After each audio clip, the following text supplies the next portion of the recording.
हरिओम तत्सत। यह कर्क लग्न की कुंडली है। सूर्य से फलादेश प्रारंभ करते हैं। सूर्य इस कुंडली में द्वितीय भाव के स्वामी हैं, धन एवं कुटुंब के स्वामी हैं, स्वराशि में विराजमान है। तो यह बहुत ही अच्छा योग है। धन का संग्रह होता है, कुटुंब का सुख प्राप्त होता है। और यहाँ से सूर्य दृष्टि डाल रहे हैं अष्टम भाव में, तो जिसके कारण कुछ कठिनाइयों के साथ स्वास्थ्य एवं आयु सफलता प्राप्त होती है। और लेकिन चलित कुंडली में जो सूर्य यहाँ विराजमान हो जा रहे हैं, तो यहाँ भी विराजमान हो जाने से धन एवं कुटुंब का सुख प्राप्त होता है, पराक्रम में वृद्धि भी होती है। और यहाँ से नवम भाव में दृष्टि डालेंगे तो भाग्य की उन्नति भी होती है। खैर, लग्न कुंडली में सूर्य किसी ग्रह से पीड़ित नहीं है, परंतु कमजोर है, 30 अंश के हैं। तो हमें सूर्य को प्रबल करना चाहिए, इसका मंत्र जाप करना चाहिए, जल अर्पित करना चाहिए, आदित्य हृदय स्तोत्र का पाठ इत्यादि करना चाहिए, जिससे धन का श्रेष्ठ लाभ प्राप्त हो सके। चंद्रमा इस कुंडली में लग्नेश है, कर्क लग्न की कुंडली है, चंद्रमा लग्नेश है, लग्न भाव के स्वामी है, सप्तम भाव में विराजमान है और 0 अंश के हैं। देखिए बिल्कुल कमजोर है, 0 अंश के हैं। यहाँ विराजमान होने के कारण पत्नी एवं वैवाहिक जीवन का सुख प्राप्त होता है। और लग्न में दृष्टि के कारण शारीरिक स्वास्थ्य, सौंदर्य, सम्मान एवं प्रतिष्ठा में वृद्धि होती है। खुद के घर में देख रहे हैं। लेकिन अब समझ यहाँ देखिए क्या है कि राहु चंद्रमा को देख रहे हैं। चंद्रमा कमजोर है लग्नेश होकर, और राहु भी चंद्रमा को देख रहे हैं। यानी चंद्रमा तो पूरी तरीके से पीड़ित हो गए। चंद्रमा अगर पीड़ित नहीं होते, अंश बल में मजबूत होते, तो चंद्रमा से कोई परेशानी नहीं थी, श्रेष्ठ लाभ प्रदान करते, क्योंकि स्वयं के घर में दृष्टि डाल रहे थे। तो ऐसे में आपको लगभग 7 कैरेट का साउथ सी का ओरिजिनल मोती धारण करना चाहिए, और राहु केतु का तो दान उपाय करना ही है। मंगल इस कुंडली में सबसे राजयोग कारक ग्रह है, पंचम भाव के स्वामी है और दसम भाव के स्वामी है, लग्न में विराजमान। तो लग्न में विराजमान है और 28 अंश के हैं, तो वैसे भी नीच नहीं माने जाएंगे। और लग्न से केंद्र में विराजमान हो जाते हैं तो भी नीच भंग हो जाता है। और इसके स्वामी चंद्रमा भी दृष्टि डाल रहे हैं तब भी उसको नीच भंग ही माना जाएगा। यानी यहाँ मेन मंगल यहाँ जो विराजमान है उससे नीच का कोई समस्या नहीं है। समस्या क्या है उस पर चर्चा करते हैं। सबसे पहले तो मंगल यहाँ विराजमान हो गए, तो इसका मतलब क्या होगा कि भाई शारीरिक स्वास्थ्य, सौंदर्य, सम्मान, प्रतिष्ठा में वृद्धि होती है। ऐसे व्यक्ति पराक्रमी, हिम्मती होते हैं, थोड़ा गुस्सा भी आता है। पिता राज रोजगार के क्षेत्र में सुख, सम्मान एवं सफलता प्राप्त होती है। विद्या बुद्धि संतान के क्षेत्र में भी सफलता प्राप्त होती है।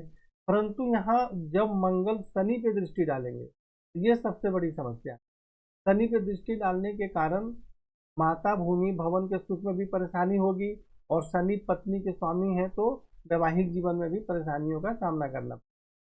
लेकिन यहाँ अगर दृष्टि डालेंगे मंगल, तो कुछ कठिनाइयों के साथ पत्नी एवं वैवाहिक जीवन का सुख प्राप्त होता है, दैनिक रोजगार में सफलता प्राप्त होती है।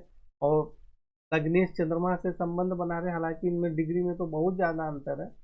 अगर डिग्री में अंतर कम होता तो श्रेष्ठ लाभ प्राप्त होता। तो खैर, सप्तम भाव में मंगल दृष्टि डालकर बहुत ज़्यादा प्रॉब्लम नहीं करेंगे, वैवाहिक जीवन का सुख ज़्यादा मिलेगा। लेकिन मंगल एक अग्नि तत्व ग्रह है तो थोड़ा मतभेद भी करवाएंगे। लेकिन इसके स्वामी शनि पर जो मंगल दृष्टि डाल रहे हैं, ये सबसे ज़्यादा समस्या वाली बात है। यहाँ दृष्टि डालकर माता भूमि भवन से संबंधित भी परेशानी करेंगे और वैवाहिक जीवन में भी परेशानी करेंगे। यहाँ से मंगल दृष्टि डाल रहे हैं अष्टम भाव में, तो यहाँ ठीक नहीं है। ये भी शनि का घर है, ये भी शनि का घर है, परंतु यहाँ दृष्टि डालकर कोई बहुत ज़्यादा प्रॉब्लम नहीं करेंगे। लेकिन यहाँ दृष्टि डालने से परेशानी स्वास्थ्य एवं आयु से संबंधित ज़्यादा होगी। और इसलिए यहाँ पे मंगल राज्यों कारक ग्रह होते हुए भी इनका रत्न धारण नहीं किया जाएगा। जिनकी कुंडली है इन्होंने रत्न धारण किया था, जिसके कारण परेशानी हुई।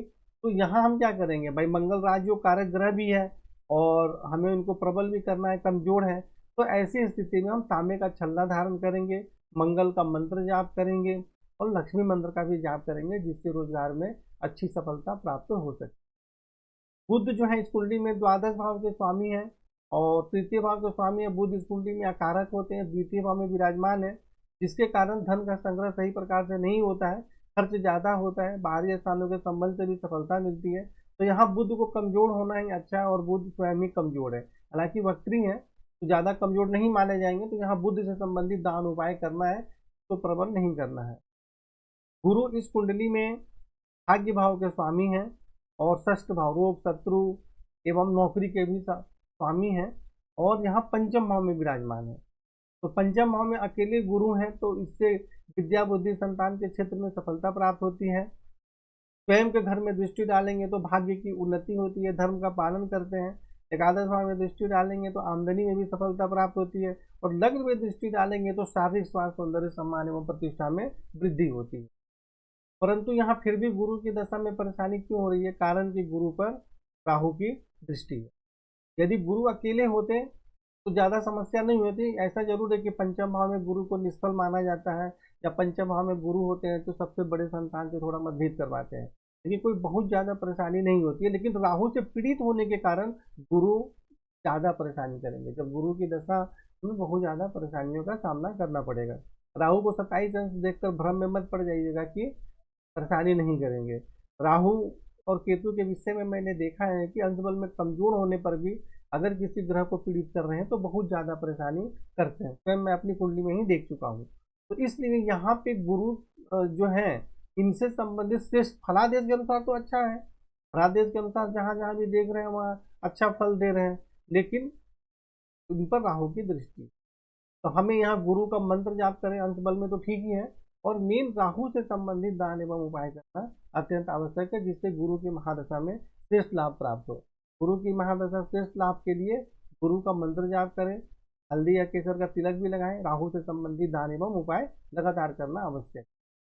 शुक्र इस कुंडली में आमदनी भाव के स्वामी है, चतुर्थ भाव के स्वामी है, माता भूमि भवन के स्वामी है, और आमदनी के भी स्वामी है, और लग्न में ही विराजमान है। तो यहाँ विराजमान होने के कारण शारीरिक स्वास्थ्य, सौंदर्य, जीवन की उन्नति में सफलता प्राप्त होती है। माता भूमि भवन वाहन का भी श्रेष्ठ सुख प्राप्त होता है। आमदनी भी बहुत अच्छी है, परंतु 30 अंश है, बिल्कुल कमजोर है।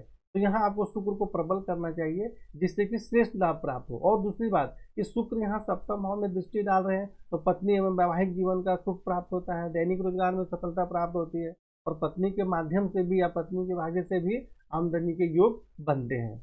अब यहाँ देखिए, जैसे कि मंगल शनि पर दृष्टि डाल रहे थे तो वैवाहिक जीवन में परेशानी का योग बना रहा था, परंतु जैसे चंद्रमा यहाँ विराजमान है, शुक्र भी यहाँ देख रहे हैं, तो यह वैवाहिक जीवन में अच्छा मतलब अच्छी सफलता प्राप्त करने का भी योग बना रहे हैं। इसलिए एक ही ग्रह के फलादेश को आखिरी निर्णय नहीं मानना चाहिए।